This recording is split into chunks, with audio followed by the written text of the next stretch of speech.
welcome to my channel, Bevvy with Beth. I'm Beth, and here on this channel I talk all about PCOS, the symptoms, how to cope with them, and how it affects my day-to-day life. So if that's something that you'll be interested in, don't forget to hit that subscribe button down below to catch my videos every week. And in this week's vlog, I'm looking at stress, anxiety, and cortisol, and how to lower that cortisol, and what I do on a day-to-day basis to try and keep those levels as low as possible.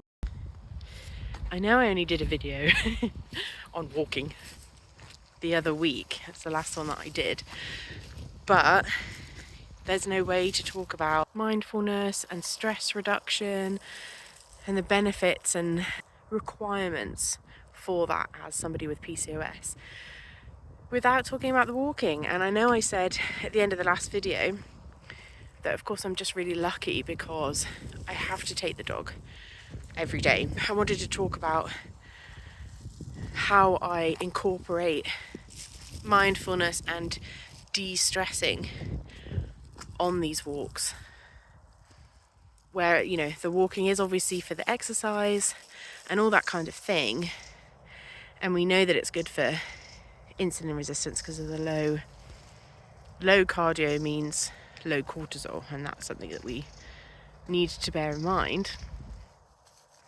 But I do think when it comes to stress relief, it's not just about the movement, which has its own things.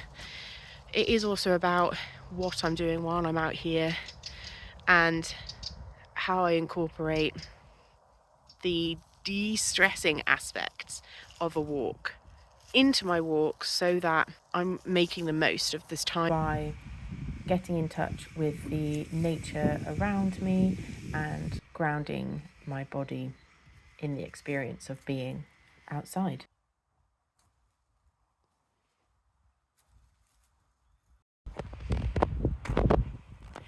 There is some information out there as well when it comes to anxiety and how to reduce anxiety, and obviously by reducing anxiety we're reducing stress, and by reducing stress we're reducing cortisol which is kind of the whole point of all of this. For looking after our mental health is ultimately looking after our physical health, which is going to support us with our PCOS symptoms.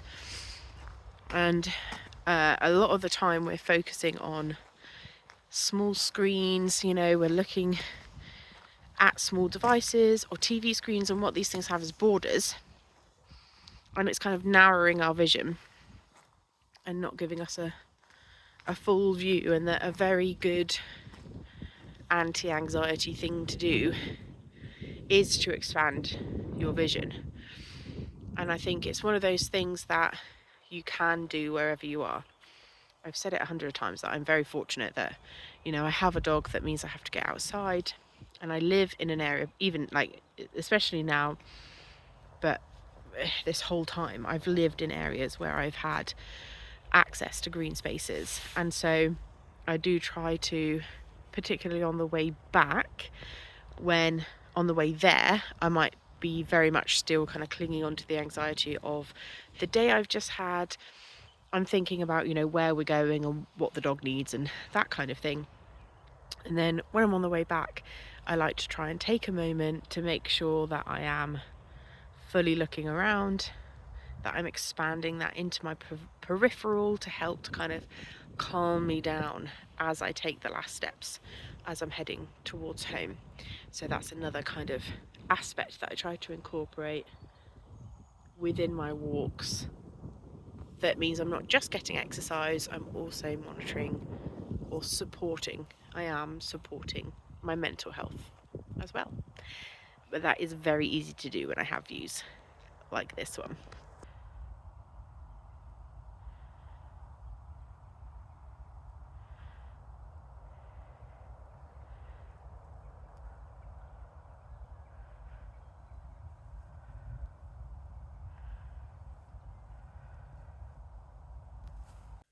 Another thing I've been trying to do to get that kind of calm body and mind is getting back to yoga. Although now I'm realising that that does mean there's a lot of like activity with the mindfulness, with the walking and the yoga, and but I don't know about you guys, but I personally find if I've got movement going, that can help. That really helps my brain to calm down. So walking and yoga, although they are exercise, and exercise has its own merit for PCOS, there is also that kind of calming aspect of it, the de-stressing aspect of it, that I use those things to help to calm me down, help me to refocus, and kind of reduce and get rid of that cortisol that has built up in my system. So after taking the dog for a walk in the morning, which tends to be less of a walk than the evening walk, I'll come back and do a little bit of yoga in the living room and just kind of calm myself back down again before having breakfast. And I've got two favourite YouTubers. One of them that I'm sure many of you know already is Yoga with Adriene. And then I also really enjoy Nourish Natasha because she is a plus-sized yoga teacher. And so although I find Adriene does everything to make accommodations and never has this like high expectation of what you're able to achieve during her sessions, it's just really nice. I don't know, I just find it's just good, isn't it, to see somebody with your body type doing the things that you want to do. Natasha does have some more specific body modifications for, you know, larger thighs and that kind of thing. So the other thing that I've been doing this week, or it's actually kind of become a habit since I moved, is taking a moment either as part of a chore or at the end of a chore. And so for me, this is really easy to do when I have created a fire in the stove. It's February, so it's still been cold and wet, so I've been doing that as like a last thing of the day before the evening, you know, before dinner, making it all warm in there for the evening. And so because I'm doing that anyway, at a time where I can't be doing anything else, I'm not getting into a TV show, I'm not listening to a book, I'm literally just kind of like wrapping up whatever I've done, popping a fire in before I then go and get the dog. I've been taking that time to kind of meditate, take a breath, recenter myself, and kind of recalibrate from the whole day. And so I was thinking of how you could incorporate that, because obviously most places don't have a fireplace where you have to go in and build a fire. So the specific example isn't very helpful, but I just feel like it is a chore, right? It's something that needs to be done. It's something that I'm doing every day. And so is there a chore that you do? So I don't know. When you've put the dishwasher on, do you take 5 minutes at that point?